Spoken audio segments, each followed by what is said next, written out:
अस्सलाम वालेकुम गाइस। आज जो हम पढ़ेंगे वो है difference between osteo arthritis and rheumatoid arthritis.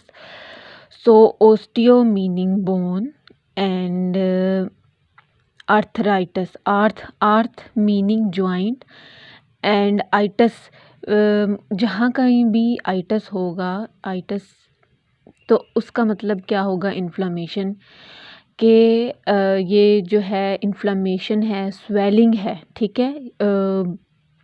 जिसके साथ भी ये लगा हुआ होगा उसकी यानी कि osteo meaning bone and arthritis meaning joint. अब जॉइंट जो है वो बोन से बनता है, ठीक है।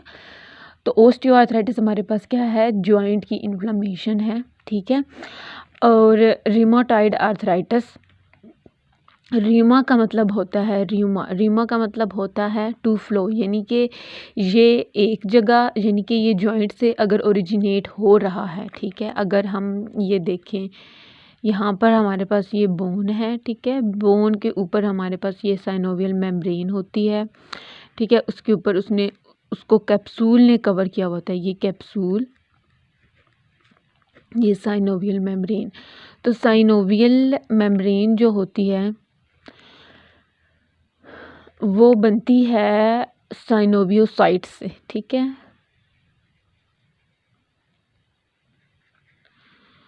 तो अब क्या होता है कि यानी कि यहाँ पर जो अगर साइनोवियोसाइट्स के ऊपर उनकी एक्टिविटी के ऊपर क्या होता है कि जो हमारे अपने ही बॉडी का जो इम्यून सिस्टम है वो अटैक करता है, ठीक है।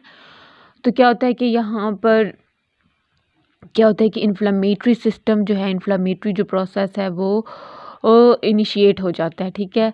अब इसमें क्या होता है कि यानी कि जब एक जॉइंट पे ये डिज़ीज़ एक जॉइंट से अराइज़ हो रही है तो ये पूरे सिस्टम को इन्वॉल्व कर रही होती है, बॉडी को इन्वॉल्व कर रही होती है, बॉडी के डिफरेंट ऑर्गन को इन्वॉल्व कर रही होती है, ठीक है। इसी वजह से जो रिमोटाइड आर्थराइटिस है इसको हम सिस्टेमिक डिजीज़ भी कहते हैं, ठीक है। इसमें सिस्टेमिक इन्वॉल्वमेंट होती है, यानी कि रिमो का मतलब होता है to flow from one side, to flow from one area, to flow from one body area to another, ठीक है। आर्थराइटिस मीन जॉइंट की इन्फ्लामेशन। तो अब ये तो हम ये बात कर रहे थे कि ये सिस्टेमिक इन्वॉल्वमेंट है इसके अंदर, ठीक है। और जबकि अगर हम ओस्टियोआर्थराइटिस की बात करें तो ये सिर्फ जॉइंट को ही इन्वॉल्व करती है, दूसरे सिस्टम को इन्वॉल्व नहीं करती, ठीक है।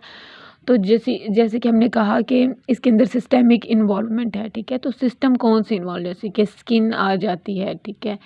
इसके अलावा एक्स्ट्रा आर्टिकुलर स्ट्रक्चर जो हैं हमारे पास जितने भी आते हैं एक्स्ट्रा आर्टिकुलर स्ट्रक्चर, उनको इन्वॉल्व करती हैं। उनमें हमारे पास एक्स्ट्रा आर्टिकुलर स्ट्रक्चर्स में हमारे पास स्किन आ जाता है, ब्लड वेसल्स आ जाते हैं और डिफरेंट बॉडी के जो सिस्टम है, जो ऑर्गन है, उनको इन्वॉल्व कर रही होती है, ठीक है। और अब दूसरी मेन जो बात है इसके अंदर, जो ओस्टियोआर्थराइटिस होता है उसमें कार्टिलेज की डिस्ट्रक्शन होती है। आपने देखा होगा कि बोन के एंड्स पे अल्लाह ताला ने क्या किया हुआ है कि एक शाइनी सा रबरी सा मटेरियल रखा हुआ है, ठीक है। ये हर बोन के एंड के ऊपर, यानी कि ख़ास तौर पर उन बोन के एंड के ऊपर जहाँ पर वेट बेयरिंग होती है, ठीक है। तो यहाँ पर ये जो शाइनी रबरी सा वाइटिश सा मटेरियल जिसने बोन्स के एंड को कवर किया हुआ होता है, जो फ्रिक्शन को रिड्यूस करता है, बोन्स की जो रबिंग होती है उसको रिड्यूस करता है, जिसकी वजह से स्मूथ मूवमेंट होती है, ठीक है। जो जॉइंट्स की स्मूथ मूवमेंट होती है वो डिपेंड करती है कार्टिलेज के ऊपर, ठीक है, कार्टिलेज के ऊपर और साइनोवियल फ्लूइड के ऊपर। तो ये जो कार्टिलेज होती है इसकी डिस्ट्रक्शन स्टार्ट हो जाती है, ये वेयरिंग प्रोसेस यहाँ पर क्या होता है कि स्टार्ट हो जाता है, ठीक है।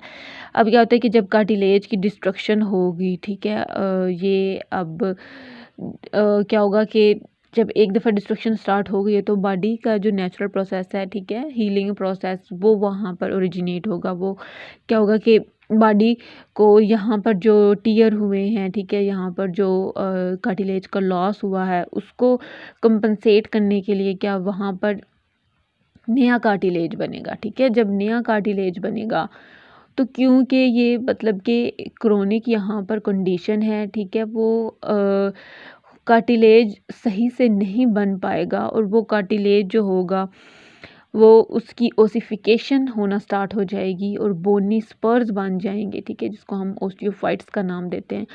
और ओस्टियोफाइट्स जो है डायग्नोज करने के लिए ओस्टियो आर्थराइटिस को, ठीक है, ये हमारे पास हम इसको एक इम्पोर्टेंट जो है फाइंडिंग फीचर लेते हैं, ठीक है, ओस्टियोफाइट्स को।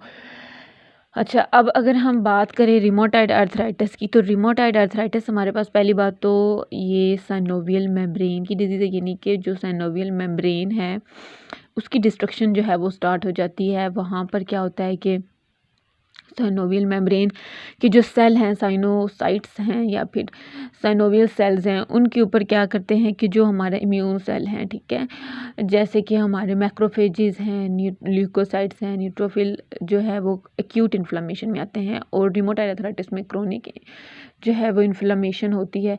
तो इस वजह से क्या होता है कि यहाँ पर ल्यूकोसाइट्स और मैक्रोफेजेस आते हैं, ठीक है, तो ये अपने ही बॉडी के इम्यून सेल्स जो होते हैं वो साइनोवियल सेल्स के ऊपर अटैक करते हैं, साइनोवियल मेम्ब्रेन की डिस्ट्रक्शन करा देते हैं। तो जब साइनोवियल मेम्ब्रेन नहीं होगी, यानी कि वो जो एक फ्लूइड, नेचुरल फ्लूइड प्रेजेंट होता है जॉइंट्स के अंदर, वो जब प्रॉपर अमाउंट में नहीं होगा, वहाँ पर इन्फ्लामेटरी प्रोसेस होगा, वहाँ पर वो सारा फंक्शन उसका डिस्टर्ब हो जाएगा। तो किस तरह से जो है वो बोन अब मूव करेगी इजीली, ठीक है।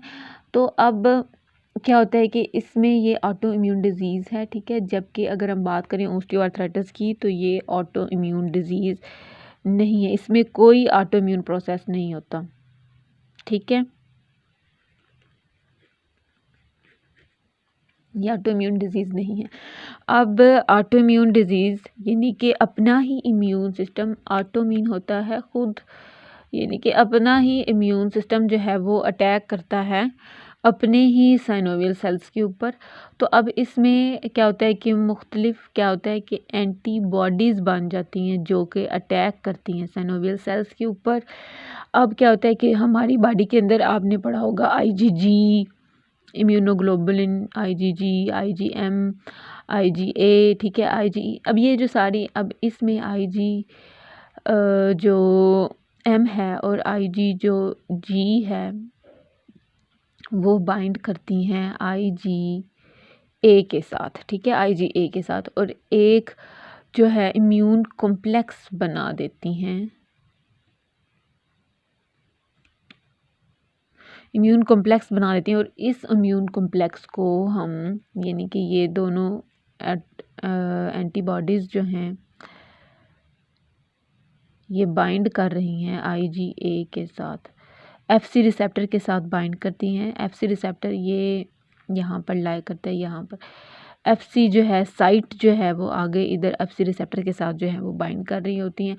तो अब इस इम्यून कॉम्प्लेक्स को हम RH फैक्टर कहते हैं। तो 60-80% केसेस में, यानी कि जब एक पर्सन को रिमोटाइड आर्थराइटिस है तो उसके अंदर RH फैक्टर प्रेजेंट होगा, ठीक है, तो हम उसको डायग्नोज करते हैं कि इसको रिमोटाइड आर्थराइटिस है।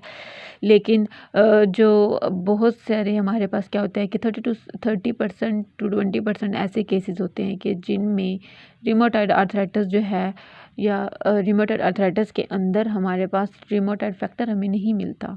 तो इसकी ये हमारे पास कोई बेसिक मेजर नहीं है, लेकिन फिर भी हम क्या करते हैं, चेक करते हैं, ठीक है, ये हमारे पास रिमोटाइड फैक्टर जो है वो प्रेजेंट होगा, ठीक है, रिमोटाइड आर्थराइटिस के अंदर कुछ 70 to 80% में, लेकिन 20 to 30% में नहीं भी हो सकता, लेकिन फिर भी उस बंदे को रिमोटाइड आर्थराइटिस हो सकता है। तो ये था डिफरेंस। और अगर आपको कोई नहीं समझ आई तो मैं आपको एक्सप्लेन कर दूँगी दोबारा। प्लीज़ मेरे चैनल को सब्सक्राइब करें।